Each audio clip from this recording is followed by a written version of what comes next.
Welcome to Dynamite Delight. Now, I wish to apologize. Sorry, guys. One, there's going to be a lot of noise because this is being done in the morning on Thursday. So, there are going to be noises. People are going to start making noise. I can't do anything about that, so I apologize. And I'm not going to go into detail the reason why I missed Impact and why this is late. I wasn't in the right frame of mind. Honestly, that's the best way to say it. I just wasn't in the right frame of mind. I know a lot of people are not in the right frame of mind these days, but I wasn't in the right frame of mind for Tuesday, so I have not seen Impact. And I wasn't in the right frame of mind this Wednesday when Dynamite came out. So I decided to skip watching Dynamite and see it in the morning Thursday. I hope you'll enjoy this. I'll do my best to talk about this. If I'm not very detailed, I'm sorry. But I am going to do my best to give you a fair, honest review of this week's Dynamite. And I got to say this. This was a damn good Dynamite.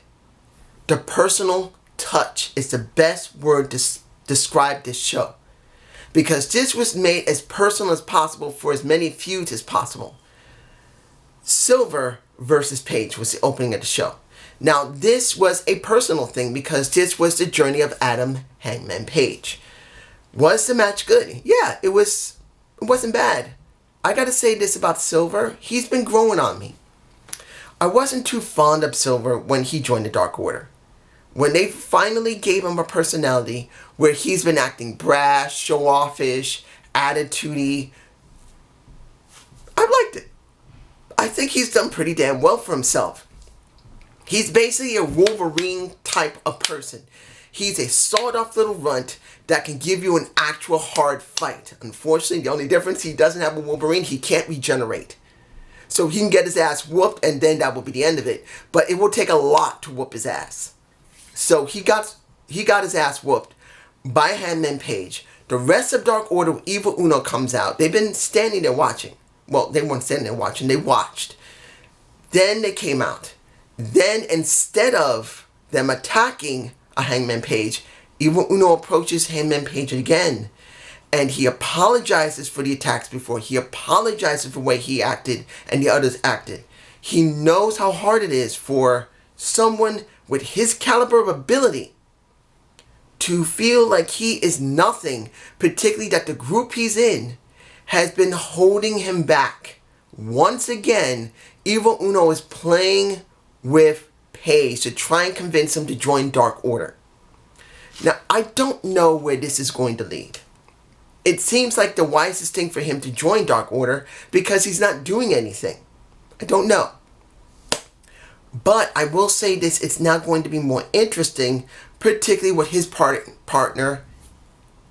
If I'm correct, I'm not sure, but I do have this thought that his former partner, Kenny Omega, has been kind of pulling some strings in the back. Because once we have the contract signed again, and you see Kingston having an interview, Moxley approaching him and saying, "You actually think I did it, Bubba? You think I did it? You know I didn't do it. I got my own business to take care of. You know who did it. Handle yours." So you have Kenny Omega, and you can see Kenny's outline with Moxley, and Moxley whoops his ass, blaming him for the attack, and cuts a good promo. Not one of the greatest promos, but a damn good promo. Pretty much, I'm not going to state all of it, but I will say this. Putting over Kenny was good. Putting over himself was good. Making this as personal as possible was good. So I will say, when it comes to the match that's coming next week, which is on the 2nd of December, I am very interested in seeing where this goes. Will Hangman Page come out? Will he not come out? What's going to happen? That's going to be the question for me personally. I am moving on to the women's match because I have to. Because finally, someone decided to do a vid pack for Anna Jade of Dark Order and Shida. Hiroku Shida. I believe I'm pronouncing her name right. If I am not, I am so sorry. Hiroku finally gets a chance to speak in English on Dynamite in a vid pack. I am telling you now, I am so happy they did this. Does it change everything they've done? No. I'm going to tell you right now, they need to do this a lot with the women. One segment each week for the women, a vid pack for them. If this is the only one they do and it's going to be months before we see it again, it means freaking nothing. Now, was the match good? It was alright. In the end, I didn't expect she did a job here. But Abalon, I believe I'm pronouncing her name correctly, literally crawls out with blood dripping from her mouth. And she grabs the title. She is scared out of her mind. We now have Abalon back. Or she's back on Dynamite. But she's probably been on Dark for a while. As far as I know, she's not been in the business very long. And she looks interesting as hell. She reminds me of Luna LaShawn. She reminds me of, well, I'm not saying she's like a Kane or she's like an Undertaker or Mankind. The most she feels like is Abyss for me personally. She feels a little bit like Abyss. Because, not of the blood, but of what she could represent. A change. I'm not saying it'll work, but I am saying it is a bit of a change. Now, we got, should I do that now? No. SCU versus the Inner Circle. Chris versus Chris. Now, I admit, this was interesting to see. Christopher Daniels versus Chris Jericho. I would have loved them to build this up. One guy who's been in the business 27 years. The other guy has been in the business 30 years. They're both well-traveled, well-known, well-famous. And they've never gone in the ring together. Not once, generally. At least not on nationwide television. If they ever have, might have been very early in their careers. And might have been brief. But I would have loved them to build this up. I would have loved to see Christopher Daniels versus Chris Jericho, the demigod himself. I wanted to see them make this into something, but they didn't. And that really upsets me a little bit. A 27-year-old veteran working with a 30-year-old veteran where you would never normally see them. Yes, they're both in their 50s. Yes, they're not young, but they could have made this something special. For me personally, I was excited to see that they actually were going to do this. But the thing, they didn't make it into anything. They just made it a regular tag match. And I'm just like, why? Why couldn't you make SCU and Inner Circle something special for those two? It was a good match. They didn't really interact a lot, but it was a good match. Kaz is still the GOAT, to me personally. I know everyone will say it's Daniel Bryan is the GOAT. He's one of the greatest wrestlers. I beg to differ. He is a great wrestler. Easily one of the top wrestlers. But I still say Christopher Daniels is one of the greatest wrestlers that has never really gotten the fame and recognition he deserves. That is just me. Character-wise, he's not always been great from what I've seen, particularly when it came. The only time he was really great, when it was Bad Influence and he could show his stuff with Chris. I wish they would do Bad Influence again, but that's just me. In the end, you got Chris winning because the seeing MJF get that ring whacked into, I guess the reason I'm botching here is this. You're going to have that Diamond Ring Battle Royal again next week, I believe. Finally, that Diamond Ring is going to finally be moved on to somebody else. To be honest, I don't want it to be moved on. I'd rather never see that AEW Diamond Ring thing anymore. I don't know why they're keeping it. It would have been better if it had been cash. It would be better if it was actually a shot at a title. But as it stands, it's just a Diamond Ring. And who will win that championship? Well, not champion. In a sense, the ring is a championship. But it doesn't feel like a championship. They never made it into a championship. And I'd rather see them not go there. MJF has it. They should just have left it. And I'm just not interested in it. I'm sorry, guys. You might be. I'm not. Now, Top Flight versus Hybrid 2. Now, Hybrid 2 is now working with Britt Baker, making her into a manager, which actually for me personally, Britt is not really a character I'm interested in. She's not bad in the ring. She's improved a little bit. But as a character, she never really felt great.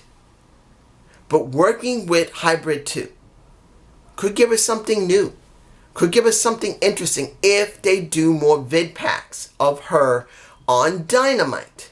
Like I said, guys, you can have a 2-minute vid pack for the entire show, 10 and 20 second intervals throughout the show. You could have, well, not 10 and 20. I'm sorry. When it comes down to it, you have 2-minute vid pack for all the women. Spread it across the show for 10 to 20 seconds. There. It's not that hard, but that's just me. In the end, Hybrid 2 won, but they were trying to snap the ankle of one of the members of Top Flight, and it was the Bucks who had to save them. Now, I don't know where this is going to lead, and I don't know if it's going to lead somewhere well. I'm not sure. But that's just me. Now, let's see here. We got Cheetah, we got that, let's go into the last two parts of the night. You have Powerhouse Hobb versus, what was the guy's name? Lee Johnson. I wonder if he's a relative. He might be a relative because you never know. He got his butt whipped very quickly by Hobbs. And then Taz was on commentary holding the FTW title, decides to go in the ring, tells Hobbs, look, you done great. I'm proud of you. You're my boy. But there's some business I got to handle here. Go on to the back. Go party with everybody else. Cool. Then you have him in the ring saying that he wants the FTW recognized. I've said this myself. Turn the FTW title into a lower card title. Throw it on Dark so it will have some legitimacy. I don't know why I'm botching that word. To be legitimate. Either put it on Dark so it can be a legitimate title until you start your next brand on TNT. Because you got SmackDown, you got Raw. We know AEW wants to make another show next to Dynamite. Have this title already set up. Put it on Dark. Let it run there for a couple of months. And then when you get your new brand started, there you go. That's what I wanted. So Taz wants this title to be recognized. He's getting pissed. He wants it recognized. Someone in the back to come out. They cut his mic twice. He gets even more angry. He pretty much says, I will go over to the commentary table, grab the hot can there. You know they're not going to turn it off. I am going to start talking. You better somebody out here. And it is Cody who comes out. Cody pretty much makes it very clear. Calm down. You don't need to be like this. Relax. He says, I'm sick of this. This is bullshit. I want the FTW title to be recognized. It deserves to be recognized. I deserve to be recognized. This is shit. So Cody said, look, you know what I'm going to do? I'm going to run it up the flag post. In other words, he's going to bring it up to Tony. And Taz was not having none of it. He says, oh, really? So am I going to be treated like all the other times? That Creative didn't have anything? He brought in WWE shit. He legitimately brought up WWE stuff just like he was treated in WWE. He's saying, am I going to be treated like the same way in WWE like you were? Oh, we got nothing for you in Creative? Oh, I'm sorry. We're going to have to let you go. Have a good future endeavors. And Cody gets pissed and he says, look, you didn't need to go there.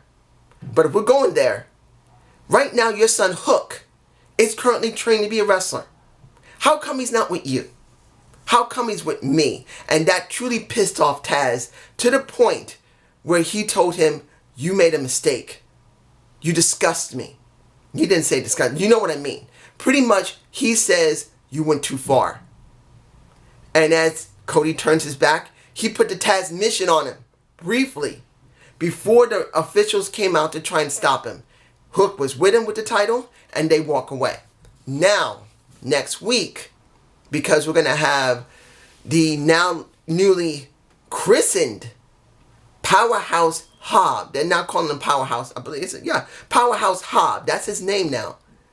He is now going to go up with Ricky Starks, I believe, to deal with Cody as well as Darby Allin. And Darby did have a nice video pack. Look beautiful. I'm not going to add any pictures. There's no real need to. I'm glad they are making sure they sponsor him, let him continue being creative. But this is now interesting. How far are they going to go with this personally? I want to see where this personal touch of now a feud between Cody and Taz, because Taz is pissed off. The FTW title was never recognized by WWE, and it was recognized by ECW. No. Well, in a sense, it was recognized as in ECW, but it was never recognized in WWE ever. He wants it recognized. He wants it to be an actual title. I want it to be a lower card title, which could really help a lot of people. So this is a good thing to see. Finally, you got Ray and Pac versus Butcher and the Blade. And I'm not going to go into detail with the match. But I got to say this. Because Kingston interfered with that match, they finally won a freaking match on Dynamite. Butcher and Blade finally won a match on Dynamite. Let this sink in for a second. You never see Butcher and Blade win by themselves. Ever. Dark, I believe, yes. Dynamite, never. So this was a nice touch for them finally getting one win, even if they had to be a cheat. Then, after they started beating up Pac as well as Ray, and they nailed Pentagon, you got Lance Archer coming out with Jake Roberts. Pissed as hell, whooping ass. I think he almost might have broke the neck of Braxton Sutter. Blade. Because when it came down to it, he clotheslined him and he flipped back into the ring because Blade was at the outside of the ring with his arm on the top turn rope. And when Archer came and Archer flipped over, I was terrified that Blade might have broke his neck. But he got up, he was moving around, hopefully he's alright. But in the end, Archer is now involved in this because of the feud they have, because of what happened with the Battle Royal in the beginning of the year. A lot of personal touch. Personal feuds have been started. Personal touches of where people going. Like Hangman Page, what is he going to do now? Kingston is now having a feud with either Lance Archer or it's Pac. I don't know which one is more important right now because they're now doing this. You now have what's going on with Kenny Omega and Moxley. He made that very personal as much as they can. It's not really super personal, but it's personal as enough. You wonder where they're going to go with Taz and Cody. Where are they going to go? I want to see how far they're going to go with this. This was a good show, but this is just me. Have a good day. Have a good night. Peace.